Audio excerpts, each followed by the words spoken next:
Happening now, lawmakers expected to take a vote on whether to repeal Florida's controversial Stand Your Ground law. Good evening, I'm Pascale Mondesir. Thank you for joining us for the news at 5:30. A House committee now in the middle of a 5-hour hearing considering two bills dealing with guns. The first would repeal the 8-year-old law that allows the use of deadly force if someone believes their life is in jeopardy. The other proposed bill allows people to fire warning shots without being subject to the 10/20 life sentencing law. The latest from tonight's hearing at 6 and 11. Meanwhile, a federal lawsuit is asking a judge to declare Georgia's Stand Your Ground law unconstitutional, a complaint that was filed by the Rainbow Push Coalition, saying the law allows people to use deadly force in self-defense as a preventative measure rather than as a last resort. Well, who stole about $40,000 from the Decatur County Tax Office? Law enforcement now trying to figure it out, and warning arrest will be made. The tax commissioner says an office clerk removed the day's deposit bags from the vault Monday morning and placed them in her chair before she left the building. When she returned to count the money, the bag was gone.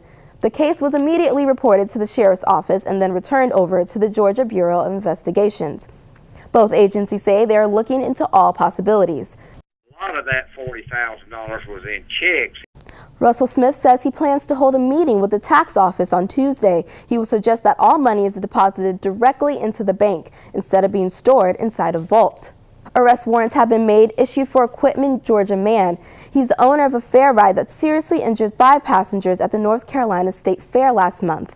Joshua Macaroni is charged with 2 felony counts of assault with a deadly weapon inflicting serious injury, and a 3rd charge of assaulting a juvenile. Wake County investigators say critical safety devices on the Vortex had been tampered with. A student at Georgia Elementary School complained that he was being bullied by his 4th grade teacher, and his parents decided to prove it by collecting evidence. Here's Amy Napier-Viteri with a look at what they gathered. Just ahead on the news at 5:30, one of the biggest storms in history making landfall in the Philippines. We're tracking the typhoon as the country prepares. And Wall Street focusing on one stock today. How did Twitter close out its first day of trading? Details in a Bloomberg Business Report. Plus, Veterans Day just around the corner. You can honor your local vets right now from your own home. Details up ahead.